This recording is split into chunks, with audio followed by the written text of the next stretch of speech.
I'm Daniel, 34, and 2 years ago I beat stage 3 lymphoma. You'd think the worst part of that year was the chemo, the scans, the nights I screamed into a pillow so my wife wouldn't hear. But no. The worst part was standing in a hospital gown, with a PICC line in my arm, while my mom told me, "We had to give the venue to your sister. You wouldn't have enjoyed it anyway." It was supposed to be our 10-year wedding anniversary. Not a big party, just something small, meaningful. I'd booked the venue 6 months earlier, an old restored greenhouse with hanging lights, soft jazz, and a ridiculous number of succulents. My wife, Mara, loved succulents. Said they looked like hope in a pot. We were planning a vow renewal. Nothing big. Just friends, some music, maybe a taco truck. Then came the diagnosis. I lost 30 pounds. Gained a port.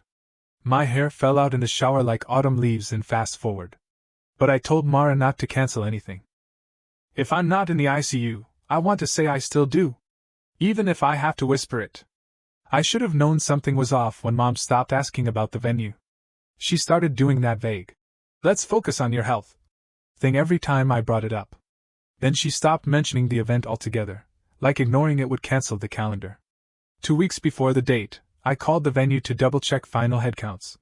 The woman on the phone said, "Oh, the reservation under Daniel Marks? That was transferred to another name last month. Emily Hart." Emily is my sister. You know that feeling when you miss a step going downstairs? Multiply that by 1,000. I called Mom. She didn't even pretend to be shocked. Just sighed like I was being difficult. "Daniel, you were so sick. We didn't want you to feel pressure." Didn't want me to feel pressure.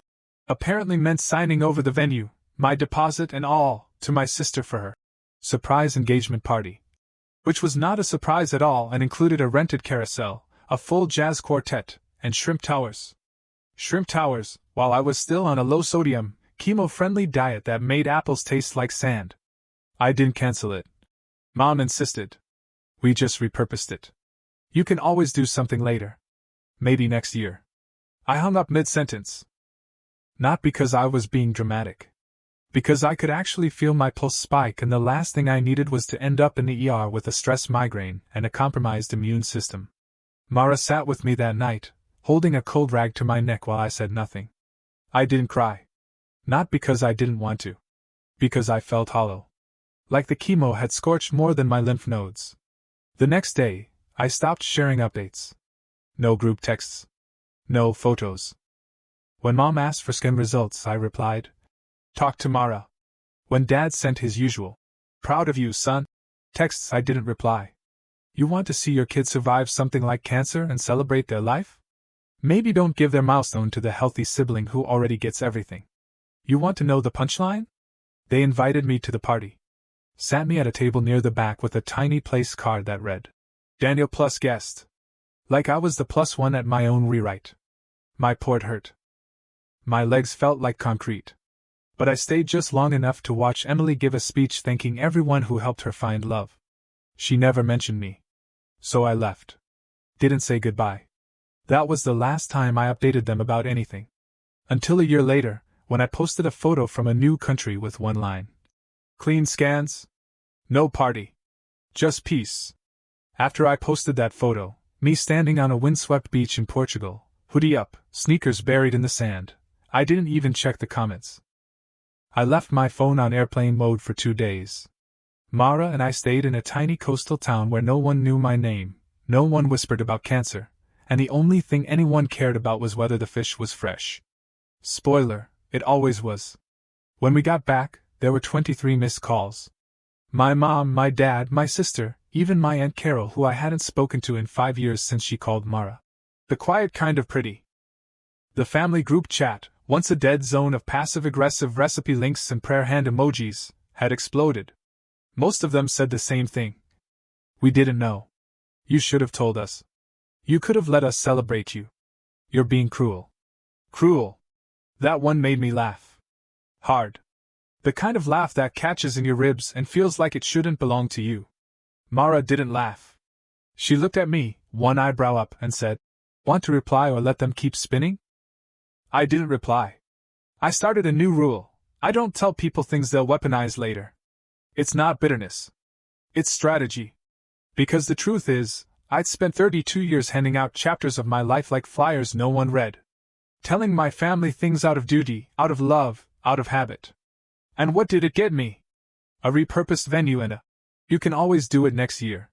Here's the thing they never understood. I was never trying to be the favorite. I just wanted to matter.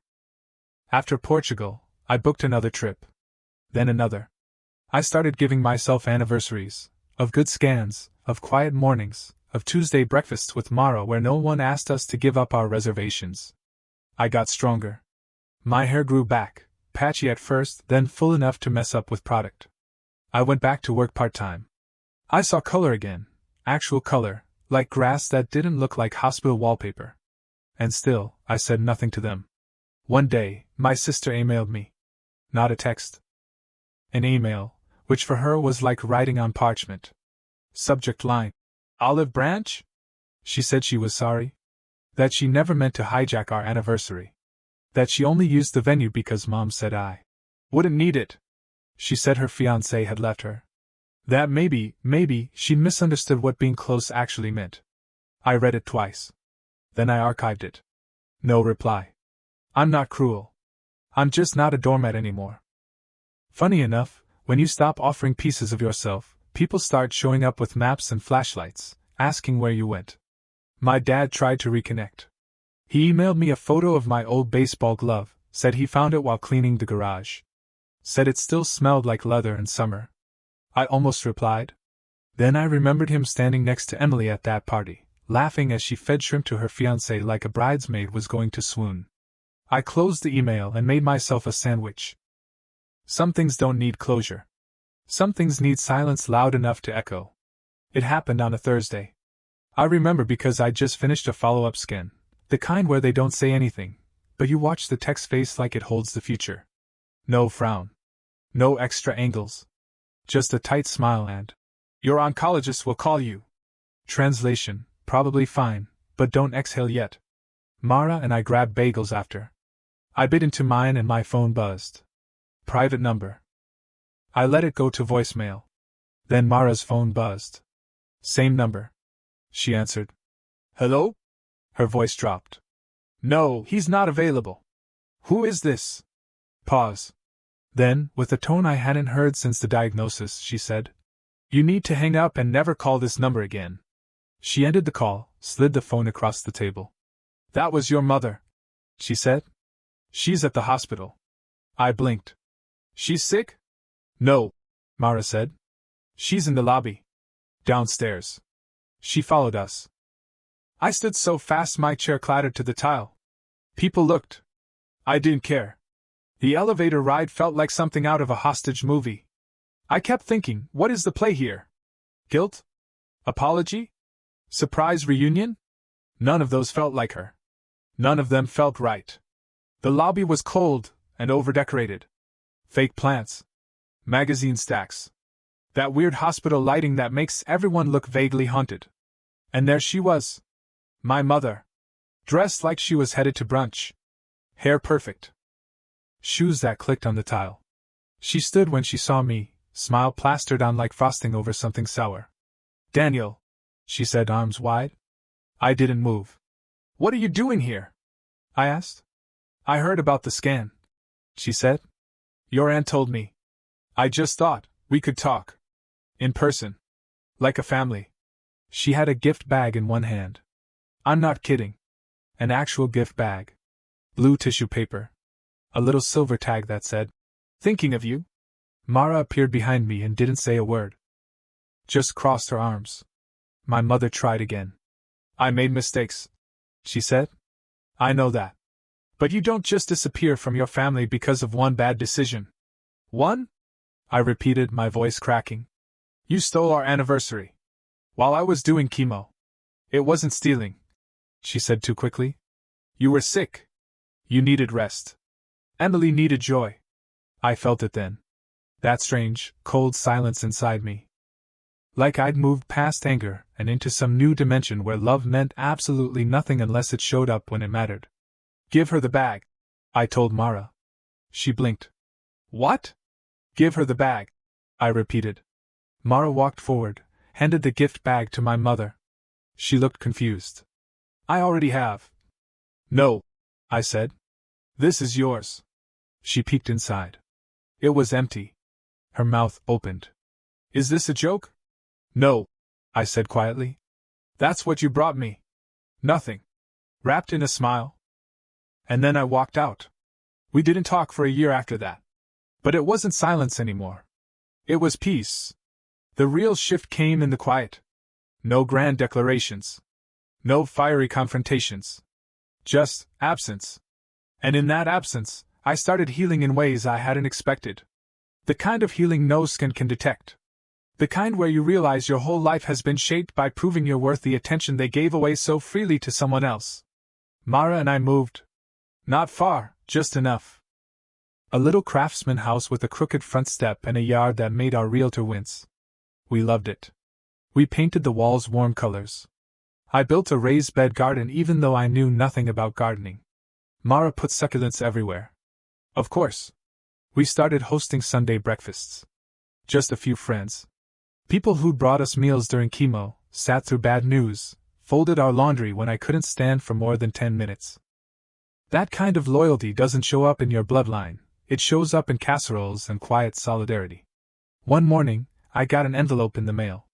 Handwritten. No return address. Just my name. Inside was a photo.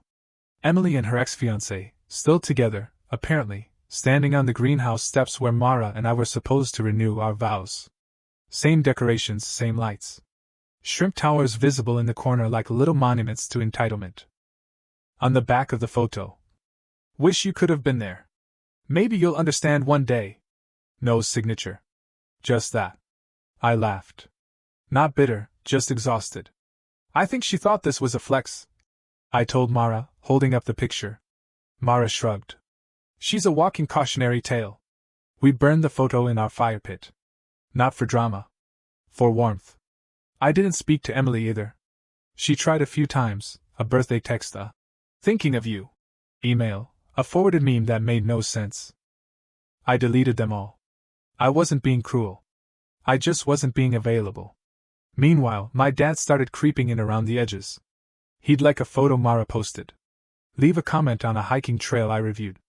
Once, he sent a single message. Your mom misses you. I didn't reply. But I did read it 5 times. And not because I missed her. But because I missed the version of me that still believed she could do better. Truth was, I had nothing left to prove. I was alive. I had Mara. I had friends who brought real joy, not just birthday cards with conditional love folded inside. I was no longer performing the role of the grateful son. I was just Daniel. A man who survived. A man who stopped auditioning for affection. And here's the crazy thing. Once I stopped chasing my family's approval, I had room to remember myself. To laugh without bracing for correction. To enjoy silence without filling it with updates. To look in the mirror and not see a project they never finished molding. That's when something wild happened. I started to matter to people who'd never known the broken version of me. I was volunteering twice a week, helping other patients navigate post-treatment life. One guy, Terrence, mid-50s, ex-firefighter, called me a walking reboot. Said seeing me with hair made him believe he'd have eyebrows again, too. That kind of impact? That's family. Not the people who showed up for the cake, but the ones who sat with you when you couldn't swallow it. One night, Mara looked at me across the dinner table, pasta night, her favorite, and said, You know you're allowed to be proud of yourself, right? I looked around. Our little home. Our little life. I think I finally am. I said. I meant it. It was raining the night my father showed up. Not metaphorically. I mean actual, pounding, windshield wipers useless rain. Mara and I had just finished eating, leftover Thai, 2 spring rolls each, and were halfway through an old sitcom rerun when the doorbell rang. No knock. No text first. Just ding-dong at 8:43 p.m. Mara froze, chopsticks midair. I tilted my head like I'd heard something suspicious in the walls. She whispered, If that's your mother, I'm getting the shovel. I opened the door. It was my dad. Alone. No umbrella. Jacket soaked. Holding something under one arm, wrapped in a trash bag. Hey kid, he said, like he hadn't ghosted me through chemo and resurfaced via Instagram likes. I didn't move. He cleared his throat. Can I come in? I stared for a long second, then stepped aside. He walked in, dripping guilt and rainwater on the welcome mat. Mara disappeared down the hall without a word. She knew I needed this to play out. He sat on the edge of our couch like it might reject him. Then he held up the trash bag. I brought something, he said. I raised a brow. A wet offering. He half smiled and pulled out an old scrapbook. One I hadn't seen since college. Leather cover, warped from time. He set it on the coffee table, gently. I found it when we were clearing the garage, he said. Your mother kept everything. I didn't say anything. Just watched as he opened it to the first page. There I was. 5 years old. Missing a front tooth. Holding a paper medal that read, Best Dinosaur Roar. Next page, me at 8, squinting in the sun, standing beside my sister in a piano recital photo. She had a bouquet. I had a half-buttoned shirt and a juice box. More photos. Science fair. Middle school swim team. High school graduation, me at the edge of the frame, smile uncertain. Always the side character. I looked through every page. He said quietly. You were always there. But I don't think I ever saw you.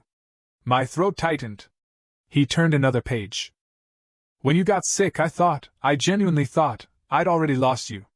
And it scared the hell out of me. I sat down across from him, arms folded. So instead of showing up, you let Mom repurpose the venue? He winced. I didn't know she did that until after. I confronted her. We fought. A bad one. Then why didn't you call me? I asked. He met my eyes. Because I was ashamed. Because I wasn't sure if I had the right anymore. We sat in silence. Then he said something I didn't expect. I've been going to therapy. That caught me. I blinked. Once a week. I told the counselor I wasn't sure how to fix things with you. She said I probably can't. That all I can do is apologize, mean it, and accept the outcome. Another pause. He took a breath. So here it is. I'm sorry.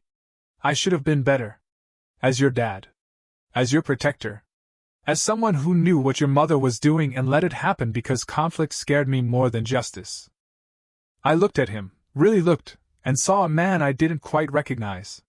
Smaller somehow. Like life had pressed in on him until the edges folded. Are you here because you want to feel better? I asked. Or because you finally realized I deserved better? He swallowed. Both. I nodded slowly. Then stood. I'm not hugging you, I said. He smiled, eyes wet. Didn't expect it. But I'm not kicking you out either. He stood too. That's more than I thought I'd get. We didn't talk much more after that. He left the scrapbook on the table, gave me a tired pat on the shoulder, and disappeared into the rain again.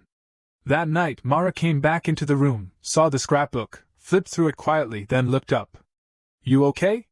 I think so, I said. I think this is what forgiveness looks like when it doesn't come with a parade. I didn't text my dad the next day. But I didn't block his number either. And that's something. 3 months later, I stood at the edge of a different kind of venue, nothing fancy. Just a community garden surrounded by wildflowers, folding chairs, and paper lanterns we strung up ourselves. Mara was inside the little event space, helping her niece with a crooked braid. I was outside, sipping lemonade, watching a friend set up the speaker system. It was our 10-year vow renewal. Delayed, unpolished, perfect. And not a single family member invited. I didn't do it out of spite. I did it out of peace. My mother had tried to call again. Left voicemails with layered guilt. We're still your parents. Your sister didn't mean to hurt you. You used to be so kind.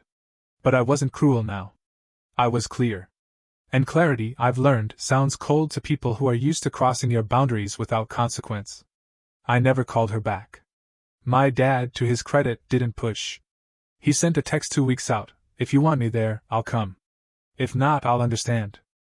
I stared at that text for a long time. Then replied, You're not the villain? But I need this one without history hovering in the second row. He wrote back, Understood. I'm proud of you, kid. That was enough. The ceremony started just after sunset. Mara walked down the aisle in a seafoam green dress, barefoot, hair wild like the first day we met. I was thinner now, scars visible, hair shorter than it used to be, but I felt more like myself than I had in years. We didn't exchange traditional vows. We wrote our own. Mine began with, I used to think survival was about enduring. Now I think it's about choosing. I choose you, even when the world gets noisy, even when the ground shakes. Especially then. She smiled through tears and whispered, Same. When we kissed, someone's kid let go of a balloon and it floated up, gold and ridiculous, and everyone laughed. Later, while people danced and the lanterns flickered like lazy fireflies, I stepped aside, sat under a tree, and let the moment settle. That's when my phone buzzed. It was a photo. From my dad. A shot of his porch. A single candle burning on the table. Caption, thinking of you. No pressure. Just love. I stared at it. No twist. No manipulation. Just a moment of stillness from a man learning how to hold love differently. I showed Mara. She leaned against me, nodded. He's trying, she said. Yeah, I said. And I'm not mad about it. We didn't dance much that night. My legs weren't up for it. But we sat close. We held hands. And every so often, someone would come by, hug us, tell us we made them believe in starting over. That's what this was, really. Not a celebration of survival. A declaration of return. I didn't rebuild ties with people who saw my illness as an inconvenience. I didn't explain my silence to those who never earned my voice in the first place. But I did choose who got to witness my joy. And in that choice, I found something better than revenge. I found quiet. I found Mara. I found myself. You don't owe anyone your milestones. Not the ones who vanished during the worst of it. Not the ones who handed your sanctuary to someone else and called it what's best. You get to keep your light. You get to draw the circle smaller. And if the only people in it are the ones who showed up when there was no party, no spotlight, no shrimp tower, then that's not small. That's sacred.